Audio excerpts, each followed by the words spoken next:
Hello everyone, Shri IAS academy में आपका स्वागत है। जैसा कि आप जानते हैं कि श्री आईएएस एकेडमी ने अपनी कई सारी सीरीज को लॉन्च किया है। उसी सीरीज के अंतर्गत ये हमारी आंसर राइटिंग की सीरीज है। आंसर राइटिंग की सीरीज के ऑलरेडी 2 पार्ट आ चुके हैं, ये हमारा तीसरा पार्ट है। ठीक है, तो चलिए देखते हैं।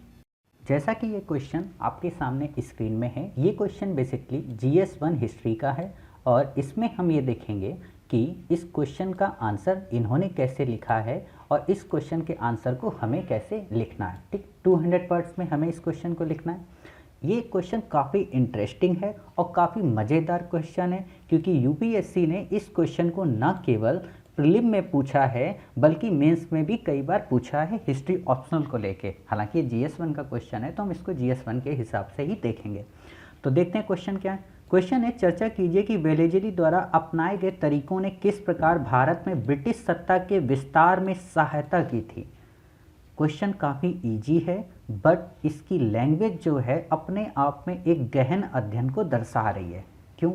क्योंकि आपको पता हो, इसने कहा है कि वेलेजली द्वारा जो तरीके अपनाए गए उन्होंने भारत में ब्रिटिश सत्ता के विस्तार में किस प्रकार सहायता की। मतलब ये नहीं है कि ब्रिटिश सत्ता को स्थापना की, सहायता की। समझ गए? तो आप सहायता के हिसाब से इस आंसर को बताएंगे, ना कि केवल वेलेजली की ही भूमिका को दर्शाएंगे। ठीक, तो पहले हम इनके आंसर को देखते हैं और फिर इसके बाद हम ये देखेंगे कि इसका आंसर हमें कैसे लिखना है। तो जैसे कि इन्होंने लिखा है, लॉर्ड वेलेजली वर्ष 1798 से वर्ष 1805 तक भारत का गवर्नर जनरल था। तो मैं आपको यहाँ करेक्शन कर दूं कि भारत का गवर्नर जनरल जो पद था वो 1833 के अधिनियम से शुरू हुआ था, वो बंगाल का गवर्नर जनरल था। क्लियर? दूसरी बात, जब वह भारत आया तब तक प्रमुख भारतीय शासकों के साथ संघर्ष को टालते हुए नए क्षेत्र और विपुल संसाधन प्राप्त कर लिए थे। ठीक, तथा समय के साथ उन्हें भी सुदृढ़ कर लिया था। वेलेजली ने इसका फायदा उठाते हुए अधिक से अधिक राज्यों को ब्रिटिश नियंत्रण में लाने का निर्णय लिया। ठीक, फिर आपने लिखा, इस हेतु उसने कुछ नीतियों का अनुकरण किया। सहायक संधि, पहले से अधीनस्थ शासकों के क्षेत्रों का अधिग्रहण, प्रत्यक्ष युद्धों द्वारा अधिग्रहण, और फिर आपने सहायक संधि को काफ़ी डिटेल में बता दिया।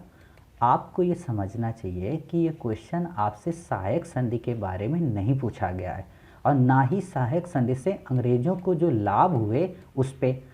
कहने का मतलब आपने इस क्वेश्चन को वेलेजली से हटाकर इसे आपने कहाँ पे कर दिया, सहायक संधि पे सेंट्रिक कर दिया। हालांकि लास्ट की ये कुछ लाइनों में द्वितीय आंग्ल मराठा और चौथे आंग्ल मराठा युद्ध के बारे में, आंग्ल मैसूर युद्ध के बारे में आपने इसमें बताया है, लेकिन इसको आपको स्टार्ट में ही बताना है।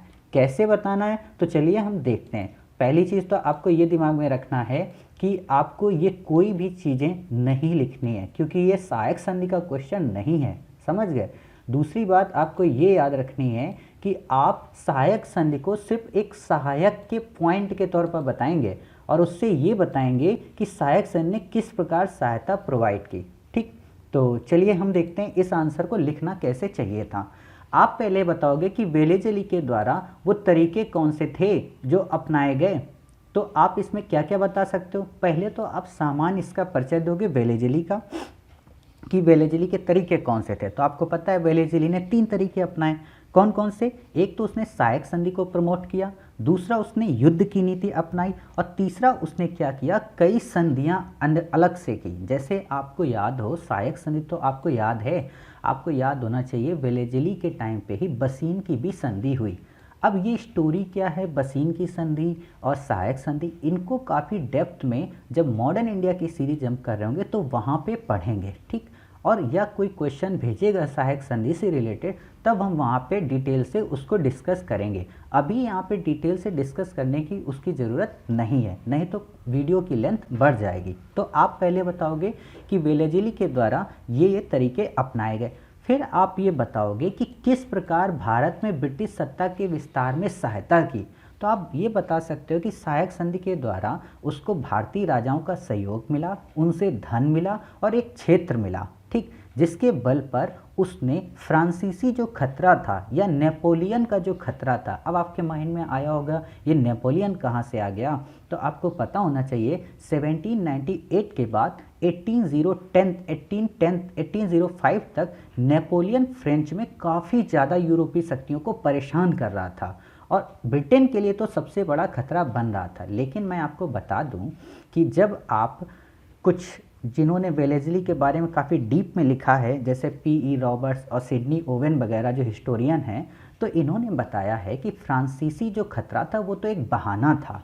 हालांकि जो मेन कारण था वो ये था कि कंपनी अपने शासन को भारत में और कैसे मजबूत करे, और कंपनी को जो गाइड कर रही थी ब्रिटेन की सरकार, वो अपनी नीतियों को कैसे नई नीति की तरफ इम्प्लीमेंट करे। और आपको पता होना चाहिए कि जब वेलेज़ली आता है ना, तो इसने क्या किया था, इसने कहा यह जाता है, सिडनी ओवेन जो कि इन्होंने इसके बारे में काफ़ी ज़्यादा लिखा है, उन्होंने कहा था कि इसने भारत में एक राज्य को भारत का एक साम्राज्य बना दिया। कहने का मतलब पहले ये होता था कि जो कंपनी थी ना वो भारतीय शक्तियों के अंतर्गत ही गिनी जाती थी, और अब क्या होने लगा कि कंपनी के अंदर ही सारी भारतीय शक्तियाँ गिनी जाने लगी।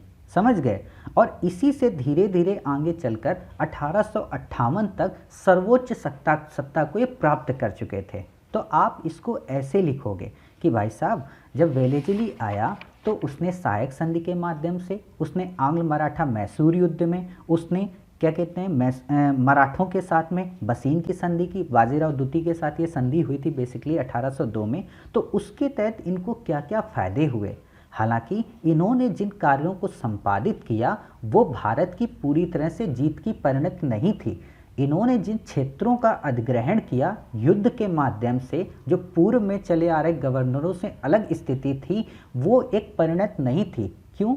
क्योंकि इसके बाद अभी भी भारत के काफ़ी बड़े क्षेत्र को जीता जाना बाकी था, जिसे आप देखोगे 1833 के अधिनियम के बाद जब यूटिलिटेरियन अप्रोच आती है, उपयोगितावादी सिद्धांत आता है, और उसमें लॉर्ड विलियम बेंटिक को ये कहा जाता है कि शांति की जीतें संग्रामों की जीतों से कम ख्याति प्राप्त नहीं होती।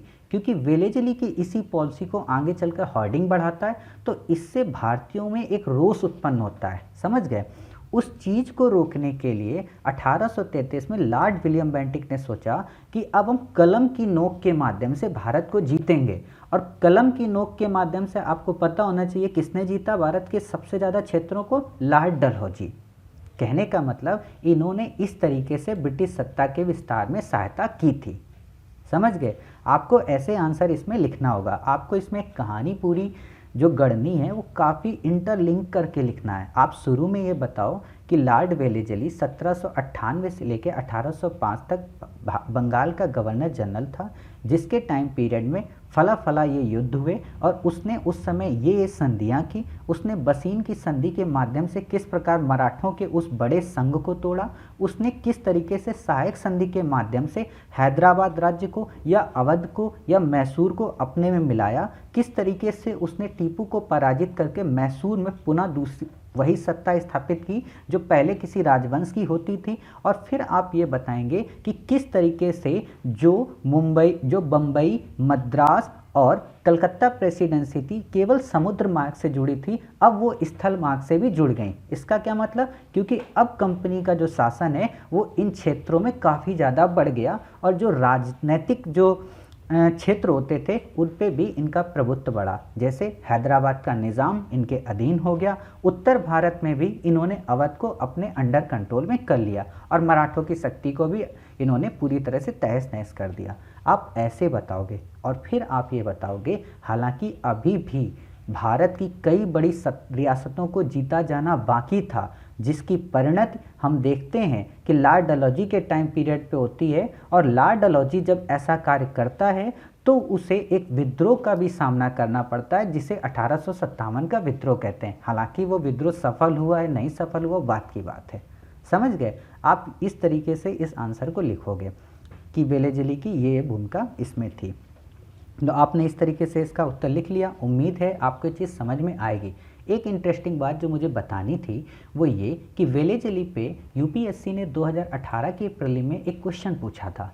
उसमें ये पूछा था कि आर्थर वेलेज़ली ने क्या फोर्ट विलियम कॉलेज की स्थापना की थी? तो आपको पता होना चाहिए ये जो वेलेज़ली है ये लॉर्ड वेलेज़ली है। आर्थर वेलेज़ली इसका भाई था, जो कि एक सेना नायक था जिसने मराठों के साथ युद्ध में भूमिका निभाई थी। तो उसने उस चीज़ की स्थापना नहीं की थी। आप जब 2018 का प्रीलिम पेपर देखोगे तो आप वहाँ पे उस ऑप्शन को जब एलिमिनेट करोगे तो आपके सिर्फ ऊपर के 2 ऑप्शन बचेंगे, और जब आप उसका पहला वाला वो देखोगे तो उसमें क्या है, उसमें बनारस हिंदू कॉलेज की स्थापना को जोनाथन डंकन के बाद विलियम जोन्स के बारे में दिखाया गया, तो आप वहाँ से उसको एलिमिनेट कर सकते हो। ठीक, तो इस तरीके से हमने हिस्ट्री का अपना ये आंसर कंप्लीट किया। उम्मीद है कि आपको ये आंसर समझ में आया होगा। मिलते हैं अपने एक नए आंसर के साथ, क्वेश्चन के साथ में, और फिर उसका एनालिसिस करेंगे। तब तक आप अपना ख्याल रखिए और स्वस्थ रहिए।